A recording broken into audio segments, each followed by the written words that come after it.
Hello, family. Hello, family. Welcome in. Please like, share, and subscribe. If you like the content of my channel, we can make the algorithms work, get this message out to more and more people, especially those of the diaspora in these last days.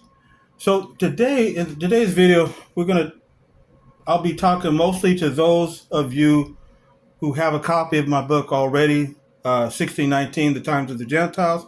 I've been mentioning several times that I was going to do a video about the Gentile Times, and so this particular one, I'm going to do it for those of you who have already a basic understanding about the prophecy.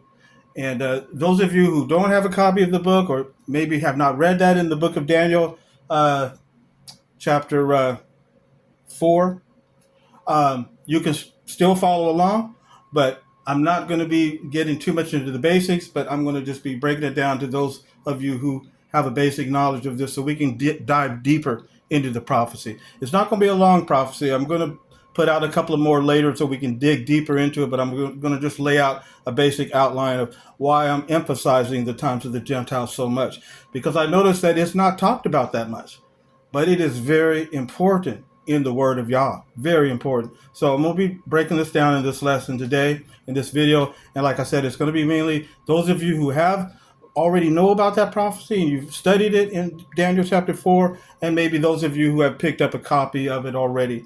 I know several of you do have. Some of you have been sending me some comments and messages about questions about it. And so I want to try to address some of those questions in this video. So let's just get started. Okay, so first off, we know that in chapter 12 is entitled The Hebrew Scrolls Foretold the Coming Mashiach in the First Century. And so it's very important to understand the prophecy in Daniel about when the Messiah was going to first appear. And that is mentioned in Daniel chapter 9, talking about the prophecy of the 70 weeks. And I noticed that quite a few people that do different videos, not many are touching on that prophecy. They're not touching on the prophecy of the Gentile times, and they're not touching on the prophecy of the 70 weeks. Why are both of them so important? Well, obviously, because it's in the word of Yah. But secondly, why it's most important is knowing about the prophecy of the 70 weeks, which is talking about prophesying when Daniel was prophesying when the Messiah, Yeshua, would first appear. And so once we understand how that played out, how that prophecy came true to the very year, even to the very month, and that builds up our confidence in the prophecies of Yah, right? When we can study it and understand it, and we can be able to explain it to someone. We have to be able to study it first so we can explain it to someone else. But we have to be able to understand it first in our own minds and hearts, right? So once we understand that, how powerful that prophecy is in Daniel chapter 9, and how it played out exactly right on time of when the Messiah first appeared, well, then that builds up our understanding and our confidence in the next prophecy of Daniel chapter 4, which talks about the Gentile times. And even though the Gentile times, that phrase does not appear in Daniel, that phrase appears in the Gospels, particularly in Matthew and in, actually not in Matthew, but in Luke. The only place that it occurs in the scriptures is in Luke, where Yeshua spoke about that, Luke chapter 21. But when he was talking about that, he was referring to Daniel chapter 4, which talks about the second return of the Hamashiach, or the Messiah, the Christ. So both prophecies are in Daniel. Daniel chapter 9, which I cover here in this chapter, chapter 12, Daniel chapter 9 talks about the first appearance of the Hamashiach, Messiah, Christ, Yeshua. Daniel chapter 4, which is covered in, let me go to that chapter. But anyway, Daniel chapter 4 speaks about the second coming, or the second return of Messiah, the Christ, Yeshua. Okay? So Daniel chapter 9 talks about his first appearance, which occurred in the year 29 AD, right on time, 29 CE. That's Daniel chapter 9. Daniel chapter 4 talks about his second return. Okay? But both prophecies are in Daniel. And not many people are talking about them, but I am putting it out there because this information means our life. Got to get it out there. Now, this chapter here, chapter 16, of those of you already know that have been reading it, this chapter is breaking it down about the times of the Gentiles prophecy in Daniel chapter 4. Now we know, according to scripture, that Babylon under King Nebuchadnezzar attacked Judah and removed the last king of Judah off of the throne, took him to Babylon as a slave, and the entire nation of Judah and Benjamin were taken as slaves to Babylon. And some were even exiled into Cush and other places. And some people argue and say that this event occurred in the year 586 BCE. That's incorrect. I'm not trying to be, but if we do the scripture research on it, it can't be correct. And why do we know that? Well, we know that there's another prophecy in Jeremiah and in 2 Kings that speaks about how Judah would also be taken, that they would be taken captive, which did happen when Babylon came. And it said that they would be captive for 70 years. Remember that scripture? No, where is that at? Okay, I take that back. It was in 2 Chronicles, chapter 36, verses 20-21. Prophecy that the Hebrews would be captive for 70 years. It says he carried off captive to Babylon those who escaped the sword, and they became servants to him, speaking about Nebuchadnezzar, and his sons until the kingdom of Persia began to reign. Remember, Persia overthrew Babylon later on. They became the world power at a later future time. Verse 21, to fulfill Jehovah's word spoken by Jeremiah, until the land had paid off its Sabbaths, all the days it lay desolate, it kept Sabbath to fulfill 70 years. So the 2 Chronicles chapter 36, 20 and 21. That fulfilled that prophecy about 70 years. But that's not talking about the times of the Gentile prophecy. That's in Daniel chapter 4. That's the one, remember, about the tree being chopped down. The tree represented the kingdom of Judah. It represented the kings, the kingship, the line of kings that sat on the throne of Judah. Because the kings that sat on the throne of Judah, they represented the Most High, didn't they? They represented the Most High Yah. And so King Nebuchadnezzar had that dream about a tree being chopped down. The tree stump was going to be banded with iron and copper for 7 times. And so the 7 times, that is the heart of that prophecy. The 7 times, or the 7 years. Some Bible translations say 7 times, some say 7 years.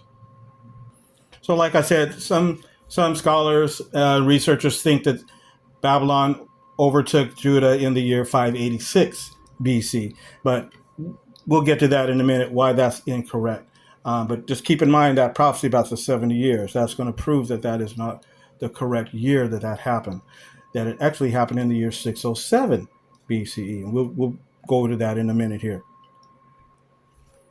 And then we know later that the Medes and the Persians, or the Medo-Persian world empire under Cyrus the Great, they came in, overthrew Babylon. And that was in 539 BCE. But then a year later, in 538 BCE, Cyrus gave his edict where he allowed the Hebrews to be free, gave them their freedom, and said they could go back and rebuild their homeland, rebuild the temple back in Jerusalem. And that is what they did. That was in 538. And let me show you that. Here we have an old Encyclopedia Americana. This is my old volume I got from my father-in-law back in the day. This was published in 1953, and this is volume 30, the index. And let's go over to the section in the index, Jewish chronology. Okay, so here we go to Jewish chronology. This is on page 334, volume 30 of the Encyclopedia Americana. And notice at the top of the page, so we notice at the top of the page, it has in 538 BC, the Edict of Cyrus permitting the return to Jerusalem. Now you notice right above it, it has that 586 BC destruction of Jerusalem and the second deportation. That is incorrect. And again, we will show that in a minute here. But 538, that is the correct date. The Edict of Cyrus permitting the Hebrews to return to Jerusalem to rebuild the temple came out in 538. And so again, like I said, Cyrus issued his decree in 538, and more than likely it was made in late 538 BCE or toward the spring of 537. And the reason why is we look in the book of Ezra, chapter 3. This would have given ample time for the Hebrews to be able to return from Babylon all the way back to Jerusalem. They would have to walk. So it would give them time to get back to their homeland, to resettle it, and come up to restore the temple and begin the worship of the Most High. And according to Ezra chapter 3, verses 1 through 6, they arrived and began to restore the worship in the month of Tishri, or October, and it was because it said it was in the 7th month, Tishri. And let's read that in scripture here. So here, Ezra chapter 3, verse 1, it says, "And when the 7th month was come," 7th month Tishri, which is equivalent to our October, "and the children of Israel were in the cities," so they had already arrived back home. "The children of Israel were in the cities, the people gathered themselves together as one man to Jerusalem." And then you could read on down through verses 1 through 6. I'm not going to read all that right now, but let's focus on verse 6. And here verse 6 says, "And from the first day of the 7th month." Okay, so this first day of the 7th month, Tishri, which is our September, October, so then the first, from the first day of the 7th month began they to offer burnt offerings unto the Lord. But the foundation of the temple of the Lord was not yet laid. So even though the foundation of the temple had not yet been laid, they already started to do their burnt offerings. So the worship of the Most High Yah began again. So they were back home in the homeland, traveled all the way from Babylon back to Jerusalem, and they were in their cities by the first day of the 7th month, first day of Tishri. Now, if we go back to the Encyclopedia Americana, this time volume 10, let's go over to page 689, and we're going to look under the title of the book of Ezra. And notice here, under the book of Ezra, it says the book of Ezra covers the history from 537 BC to 458. So 537 is the year that the Hebrews arrived back in Jerusalem and they began the worship of Yah by doing the burnt sacrifices. They got back to their cities. Remember what we read in Ezra chapter 3. They got back to their cities by the 7th month of Tishri on the first day of the month.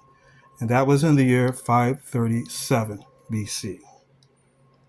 Now, remember we talked about the prophecy about they would be captive for 70 years. Well, let's do our math on that. If the Hebrew Jews returned to Jerusalem, returned back home and began their worship again of Yah in 537, Well, if we go back 70 years, what year do we arrive at? Let's do our math on that. 537 plus 70, because we know time went backwards. 537, 37 plus 70 equals what? It equals 607. So 537 BCE, the Hebrew Jews returned back home. The 70 years of exile was completed, and that means that the 70-year exile began in 607, not 586. So that is the year we are focused on, the year 607 BCE. Okay, so we see that. Very simple. All right, let's move on. So now we know the Babylonian captivity, when Nebuchadnezzar came onto Judah and removed the last king off of the throne, that began in the month of Tishri, 607 BCE. Why do we know it was in Tishri? Because the prophecy of 70 years had to be fulfilled, and as we already noticed, the Hebrew Jews returned to their homeland by 537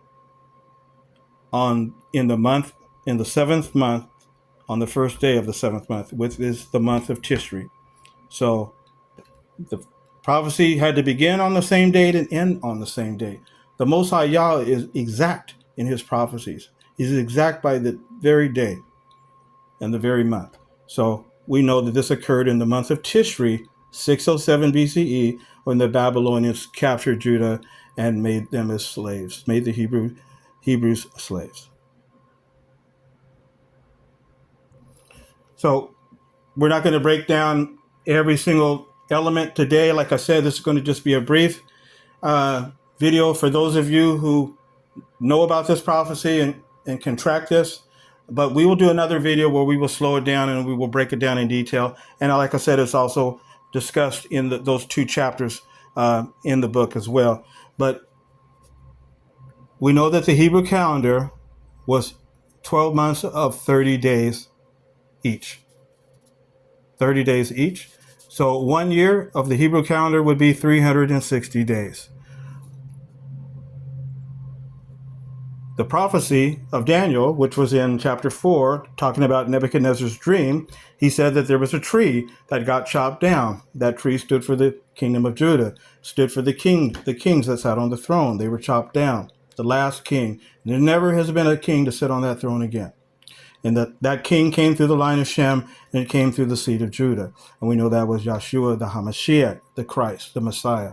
So the tree was chopped down, but the tree stump, was going to be banded 7 times, remember, or 7 years. And then after that, a sprout would begin to grow again, and the kingship would be restored. So 7 times, or 7 years,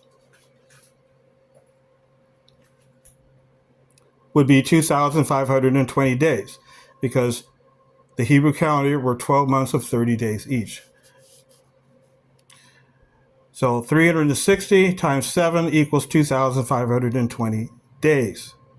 But the Bible rule, if we look up Numbers chapter 14, verse 34, and Ezekiel chapter 4, verse 6, we know the prophecy mentions whenever we're dealing with prophecies involving days, days can often symbolize years. And we look up those two scriptures, it mentions a day for a year, a day for a year. So in essence, we're actually looking at 2,520 days would become 2,520 years. Okay, so we know this, we've studied this prophecy, so we're on track with that. Now let's break it down for you all. This is what I want to share with you in this video here. So if the tree stump was banded for 7 years, like it says in Daniel chapter 4, and a year is 360 days. So like we said, we do the math, 360 times 7, 2,520, which according to the Bible prophecy, a day for a year, 2,520 days becomes 2,520 years. So that is how long the times of the Gentiles is 2,520 years, or the 7 times prophecy. It means the same thing. When did it begin? Well, we already established that it began in the year 607 BCE, because that was the year when the last king was taken off of the throne. So, the 2,520 years, it began in the month of Tishri in 607 BCE, which would have been September, October.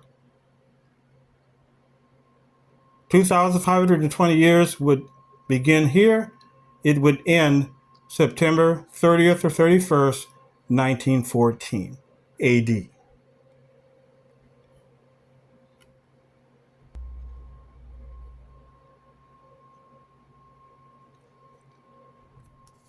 So by October 1914, the Gentile times have terminated.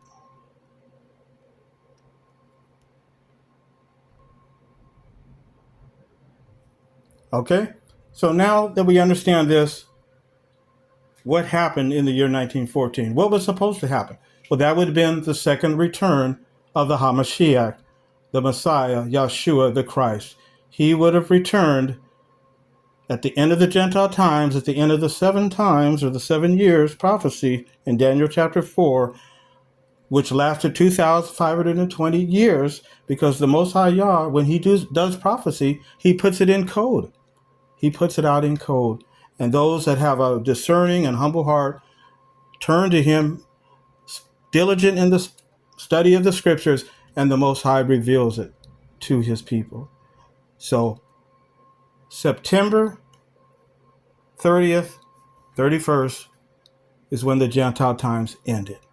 So that would mean that would be when the Hamashiach, Yeshua, the Messiah, the Christ, would have returned to sit and take his throne that he was entitled to, because he is not only the legal heir, but he is the blood heir to the throne, because he came through the line of Shem, through the seed of Judah. He was a descendant of Abraham, Isaac, and Jacob, and he came right on time in 29 AD, was baptized by John the Baptist, began his ministry, died in the year 33 AD, returned to heaven to sit at the right hand of Yah until the Gentile times ended in September 30th, October 1st, 1914. So this would have been when Yahshua returned to take the throne. But, however, something happened in 1914. It didn't change the Most High's prophetic word. No, it didn't change that. It didn't change Yeshua's return. Yeshua's return was invisible. It was invisible. And we think about the scripture in Matthew chapter 24, verse 3, where the disciples asked him, "When will these things be, Master, Teacher? When will these things be, and what will be the sign of your parousia and of the end of the world?" And we know that the Greek word parousia, what does it mean? It means presence, not coming. It means presence. It means I'm already here. It doesn't mean I'm on the way. But what happened in heaven in the scriptures? Revelation chapter 12. Notice what it says in verse 7. It said, "There was war in heaven. Michael and his angels fought against the dragon, and the dragon fought and his angels, and prevailed not. Neither was there a place found any more in heaven." And verse 9, "And the great dragon was cast out, that old serpent called the devil and Satan, which deceiveth the whole world. He was cast out into the earth, and his angels were cast out with him." So this is what happened in 1914. There was a war in heaven, a heavenly war. Satan and his demons were kicked out of heaven. They were cast down to the earth. And that was because Satan and the demons, they knew that the Gentile times had ended in 1914. So when they got kicked down to the earth, guess what happened? What happened in September October 1914.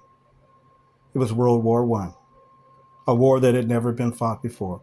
Just as Joshua said, nation will rise against nation, kingdom against kingdom. There'll be wars and rumors of wars.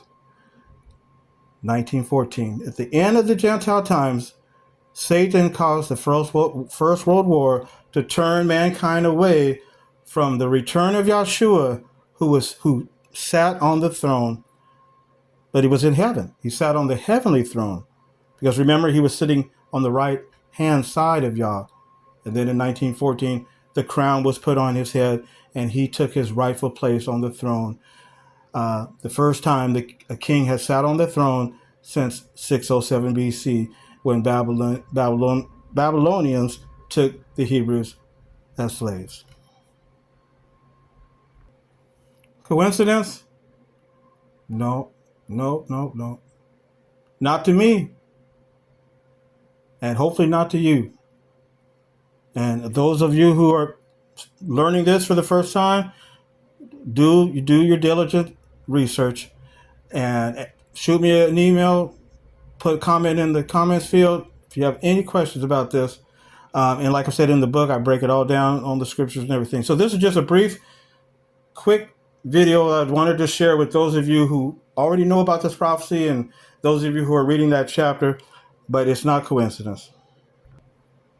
Now, some people may say, well, how can we still have wars now? We're in the year 2025. 1914, that was over 100 years ago, 110, 111 years ago. Why do we still got war? Are we supposed to have peace on earth? No. Satan hasn't been thrown into the abyss yet. Like I said, war broke out in heaven. Satan and demons were cast down to the earth. And he caused that world war to divert people's attention away from the fact that Yahshua had returned invisibly, but he sat on the throne heavenly.